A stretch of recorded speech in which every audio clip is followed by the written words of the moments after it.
India गठबंधन के चुनाव की रैली में उपस्थित हमारे और इंडिया गठबंधन के समाजवादी पार्टी और कांग्रेस के सभी नेतागण, कांग्रेस पार्टी के नेता राहुल गांधी जी, कांग्रेस के प्रत्याशी यहां से आलोक मिश्रा जी, समाजवादी पार्टी और इंडिया गठबंधन के प्रत्याशी राजा रामपाल जी, पार्टी के हमारे महानगर के अध्यक्ष हाजी फजल महमूद जी, समाजवादी पार्टी के विधायक अमिताभ वाजपेयी जी, दूसरे समाजवादी पार्टी के विधायक रूमी जी, सतीश निगम जी से लेकर के अविनाश पांडे जी से लेकर के कांग्रेस और समाजवादी पार्टी के सभी हमारे नेता पदाधिकारी, संगठन के लोग और इस चुनावी जनसभा में उपस्थित हमारे सभी आदरणीय बुजुर्ग, माताएं, बहनें और बड़ी संख्या में मैं देख रहा हूं नौजवान साथी और पत्रकार बंधुओं, मैं सबसे पहले आप सबका बहुत बहुत धन्यवाद और आभार प्रकट करना चाहता हूं। आप लोगों ने मिलकर के इस कार्यक्रम को सफल बनाने का काम किया है। जहां हमारा पंडाल भरा है, वहीं जहां पंडाल के बाहर छाया नहीं है, उसके बावजूद भी हमें दूर तक लोग दिखाई दे रहे हैं। ये कानपुर का संदेश है कि इस बार इंडिया गठबंधन की न केवल जीत होने जा रही है, बल्कि हमारे दोनों प्रत्याशी अच्छे वोटों से परिणाम लेकर के लोकसभा में पहुंचने जा रहे हैं। ये गवर्नमेंट इंटर कॉलेज में कार्यक्रम हो रहा है। ये गवर्नमेंट इंटर कॉलेज में कार्यक्रम हो रहा है। यहीं पर तय हो जाएगा कि ये गवर्नमेंट इसके बाद पलट जाएगी। यही इंटर कॉलेज के मैदान से ऐलान हो रहा है कि गवर्नमेंट बदलने वाली है। और जिन लोगों ने पिछले 10 साल से न केवल झूठ बोला है, बल्कि अगर हम पीछे मुड़ के देखते हैं तो ब्रह्मांड का इतना झूठ किसी ने नहीं बोला होगा जितना भारतीय जनता पार्टी के लोगों ने बोला है। इनकी हर बात झूठी निकली, इनका हर वादा झूठा निकला।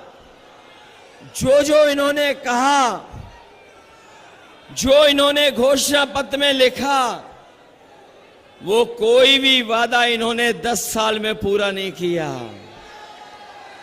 आज हम और आप चौथे चरण के चुनाव में आपसे सहयोग और समर्थन मांगने आए हैं। ये चौथा चरण बीच का चरण है। इससे पहले 3 हो चुके हैं। चौथे चरण के बाद 3 होने जा रहे हैं।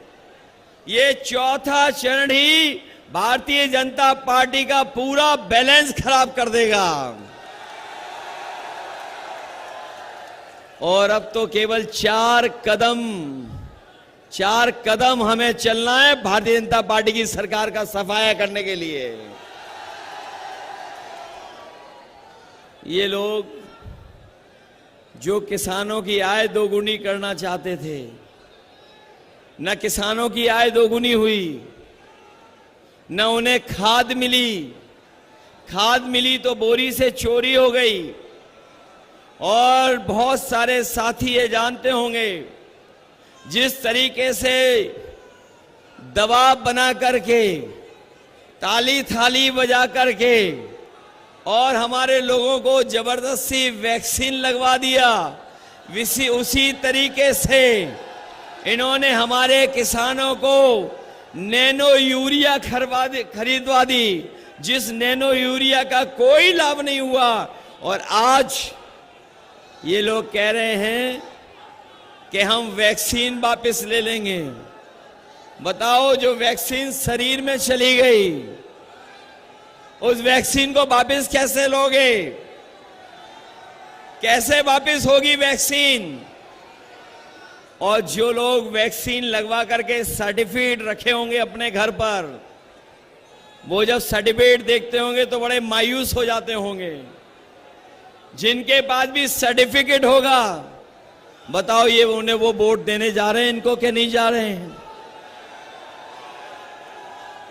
न केवल ये हमारी आपकी जान के पीछे पड़े हुए थे, संविधान के भी पीछे पड़े हुए हैं। न केवल हमारी जान के पीछे पड़े हैं, बल्कि संविधान के पीछे भी पड़े हैं। और जो लोग कहते थे डबल इंजन की सरकार है, डबल इंजन की, इनके होर्डिंग आपने देखे होंगे। डबल इंजन वालों के ही सरकार का होर्डिंग से एक इंजन गायब है। और जो यहां का खटारा इंजन है, और इनका भी जो लड़ रहा है खटारा इंजन, वो पहले से ही गायब है। और जब वोट पड़ेगा तो जो अकेला इंजन दिखाई दे रहा है होर्डिंग पर, वो भी गायब हो जाएगा, वो भी दिखाई नहीं देगा।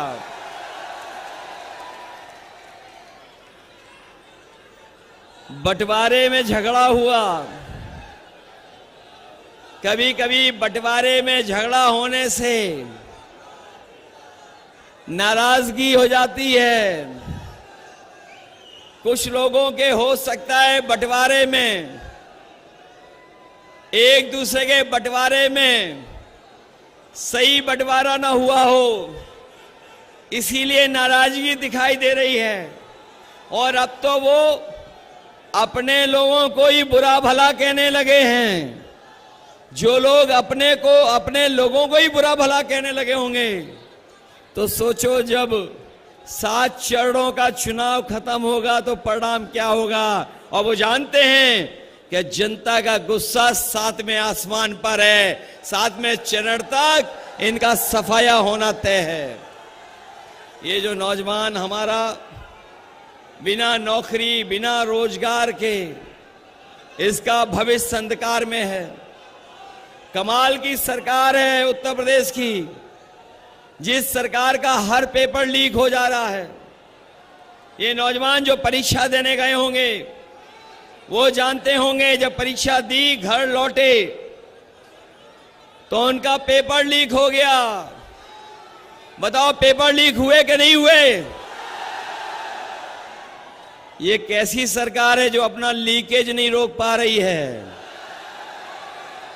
और ये जो अग्निवीर वाली नौकरी, यहां तो बहुत बड़ा कैंटोनमेंट है। और हम ये जानते हैं आंकड़ों में उत्तर प्रदेश से ज्यादा फौज में भर्ती के लिए कोई नहीं जाता था। इन्होंने फौज की भर्ती को कम कर दिया। न केवल कम कर दिया, बल्कि अग्निवीर नौकरी भी 4 साल की कर दी। हम नौजवानों को भरोसा दिला के जा रहे हैं, इंडिया गठबंधन के लोग ये 4 साल की अधूरी नौकरी को स्वीकार नहीं कर सकते। सरकार बनेगी तो अग्निवीर वाली व्यवस्था हमेशा हमेशा के लिए खत्म हो जाएगी।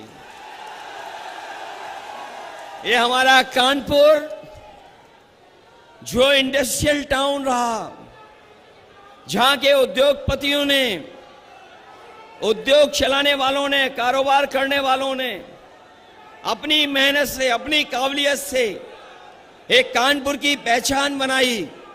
जो सरकार को मदद करनी चाहिए वो सरकार ने मदद नहीं की।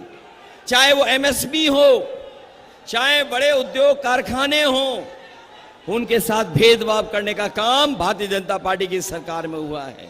एक समय था यहां पर मिलें चला करती थी, मिलें चल करके न जाने कितने लोगों का रोजगार और नौकरी और घर चलता था।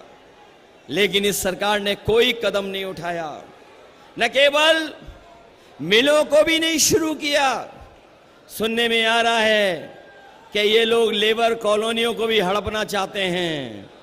लेबर कॉलोनियों को हड़प करके न जाने कौन सी नई चीज बनाना चाहते हैं। हम समाजवादी लोग कभी इन बातों को स्वीकार नहीं कर सकते हैं। यही कानपुर के लोग जानते होंगे, आज जो बिजली आ रही है वो समाजवादियों की देन है। ये जो बड़े बड़े कारखाने लगे हैं, चाहे वो पनकी का हो, और मुझे याद है जिस समय कांग्रेस पार्टी की सरकार थी दिल्ली में, उस समय यहीं के सांसद मंत्री थे, वो चाहते थे कि एक बिजली का कारखाना लग जाए। उत्तर प्रदेश में समाजवादियों की सरकार थी, हम लोगों ने पूरी सहमति देकर के मदद करने का काम किया। उसका परिणाम यह हुआ कि निवेली लिग्नाइट का सबसे बड़ा बिजली का कारखाना बन करके तैयार हो गया। ये सरकार बिजली नहीं बना रही, बिजली का बिल महंगा कर रहा है। बताओ, जब बिल आता है तो आपको करंट लगता है कि नहीं लगता है?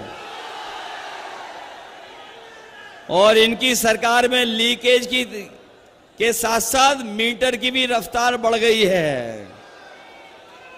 ये जो मेट्रो चल रही है, ये समाजवादियों की देन है, समाजवादियों की देन है। इस कानपुर को हम लोग कामपुर बनाना चाहते हैं, काम ज्यादा हो लोगों के पास। कानपुर का तो अपना पहचान है ही है, लेकिन यहां के लोगों को काम मिले, कामपुर बन जाए, उस दिशा में हम लोग काम करेंगे। हम अपनी तरफ से, अपने सभी संगठन के साथियों से और अपनी पार्टी के सभी नेताओं से और संगठन के पदाधिकारियों से, एक एक साथी से हम निवेदन करने आए हैं। जहां हमारे एक प्रत्याशी राजा रामपाल जी लड़ रहे हैं, दूसरे आलोक मिश्रा जी लड़ रहे हैं, इन दोनों की मदद करना और आज के बाद अपने बूथ पर तैयारी करना है। बताओ, अपने बूथों पे तैयारी करोगे? अगर शासन और प्रशासन रुकावट पैदा करे तो घबरा तो नहीं जाओगे आप लोग? ये कानपुर वाले हैं, इन्हें सब रास्ता पता है बूथ पर कैसे जाया जाता है। बूथ पर पहुंचोगे अपना वोट डालने। आज के बाद घर घर जाकर के हमारी अपील, हमारा निवेदन करोगे सबसे। ये केवल चुनाव हमारे आपके भविष्य का तो है ही है, लेकिन ये चुनाव हमारी आने वाली पीढ़ी के भविष्य का भी है। ये चुनाव संविधान बचाने का है। संविधान के साथ साथ जो हमें अधिकार और न्याय मिलता है, वो न्याय और अधिकार को अपने सुरक्षित रखने का भी चुनाव है।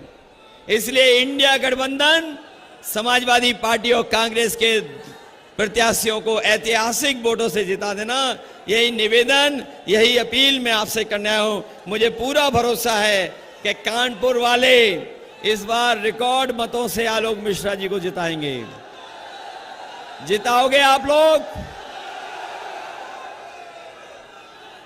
कोई गलती तो नहीं करोगे? पीछे तो नहीं रह जाओगे वोट डालने में? इसलिए वोट डालिए, और जो आपका साथ में आसमान में गुस्सा है वो वोट डाल करके उतारने का काम करना।